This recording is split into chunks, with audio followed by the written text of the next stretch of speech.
नमस्कार दोस्तों, आज इस वीडियो में हम बात करेंगे एसआईपी म्यूचुअल फंड के बारे में और आपके कुछ प्रश्न हैं, सवालों के जवाब देने की कोशिश करता हूं। आज सबसे पहला सवाल मैं ले रहा हूं संजय सिंह टेक। ये लिखते हैं 500 रुपये की एसआईपी से। दरअसल पिछले दिनों हमने एक वीडियो में बताया था कि 500 रुपये महीने की एसआईपी से आप 44 लाख रुपए बना सकते हैं। उसी पर शायद इन्होंने कमेंट किया है कि ये इन्होंने लिखा था कि 500 रुपये रोज़ जमा करना है या महीने के। तो संजय सिंह जी, मैं आपको बताना चाहूँगा कि यदि आप महीने के सिर्फ 500 रुपये हर महीने जमा करते हैं और लगातार 30 वर्षों तक आप ये एसआईपी कंटिन्यू करते हैं और मान लीजिए आपके फंड ने 16% का रिटर्न दिया है, तो आपको 44 लाख रुपए से ज़्यादा का आपका कॉर्पस तैयार हो जाएगा। तो इसके लिए आपको यह है कि 30 साल का समय देना पड़ेगा और बीच में जब कभी मार्केट गिरे तो आप उस पर और टॉपअप कर दीजिए, कुछ और पैसा लगा दीजिएगा। अब हम सीधे संजय सिंह जी के सवाल पर आते हैं। एसआईपी कैलकुलेटर में करके देखते हैं कि जो हमने कहा था वो सही है नहीं। तो देखते हैं, मान लीजिए हम ये एसआईपी की किस्त डालते हैं, 500 रुपये महीना तक डालते हैं और मान लो हमारे फंड ने हमको ये 16% का रिटर्न दिया और हम 30 साल तक यहाँ बने रहते हैं। तो देखिए 500 रुपये महीने की एसआईपी, 16% का रिटर्न और लगभग 30 साल तक लगातार जमा किए तो आपका खुद का जमा होगा 1,80,000 रुपया और रिटर्न मिलेगा आपको 42,55,238 रुपया। इस तरह आपको दोनों मिला के कॉर्पस तैयार होगा आपका 44,35,238 रुपये का। तो आशा है अब आपने बताया कि आप 12 वर्ष बाद रिटायर होने वाले हैं और पेंशन के लिए कुछ करना है। तो आप 12 वर्ष बाद रिटायर होने वाले हैं और मैं मानता हूं आपने कुछ लिखा नहीं, इसलिए कि अभी आप म्यूचुअल फंड में आपकी कोई एसआईपी चालू नहीं है। तो आप एसआईपी चालू कर दीजिए। हर महीने आप 5 से 10,000, 15,000, 20,000 महीने की एसआईपी कीजिए कुछ अच्छे फंडों में।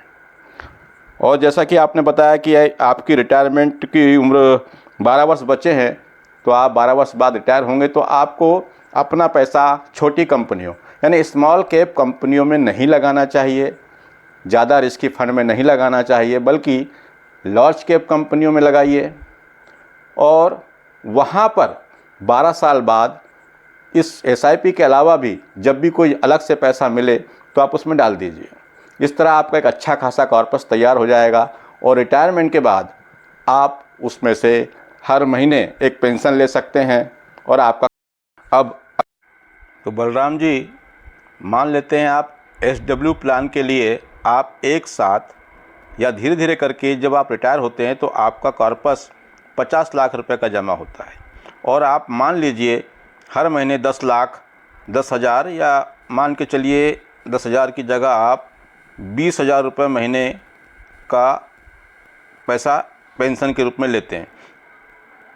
तो फिर क्या होगा, 50 लाख आपने जमा किया, 20,000 रुपये हर महीना लिए और मान लीजिए आप जिस फंड में एसडब्ल्यूपी करते हैं उसका रिटर्न 10% हुआ और 10 साल तक आप उसमें बने रहते हैं। तो फिर देखिए क्या होता है, 50 लाख रुपए आपने जमा किया और हर महीने 20-20 हज़ार रुपये करके आप 24 लाख रुपए ले चुके हैं।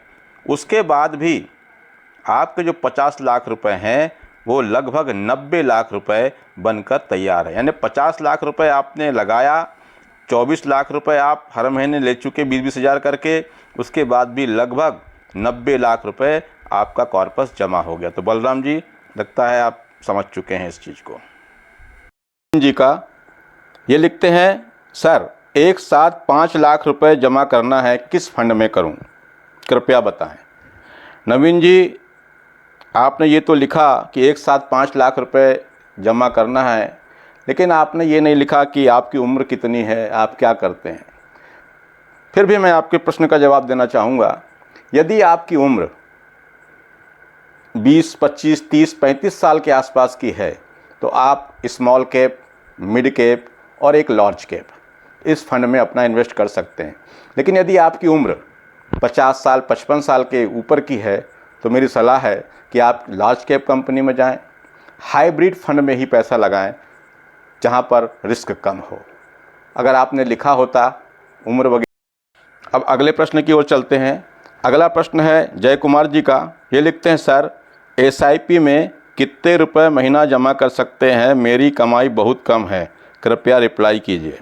तो जय कुमार जी, SIP में आप 100 रुपये महीने से भी जमा कर सकते हैं, लेकिन आपने कमाई बहुत कम लिखा है, तो मैं ये कहना चाहूँगा कि आपकी कमाई जितनी भी हो, आप 10,000 15,000 जो भी कमाते हों, उसमें से जो भी पैसा आपकी ज़रूरतों को पूरा करने के बाद बच जाए, उससे आप SIP ज़रूर करें। और यकीन मानिए बहुत जल्दी एक समय देने के बाद 15 साल 20 साल 25 साल की अगर तक इसमें आप बने रहते हैं तो आपको एक अच्छा रिटर्न मिलेगा।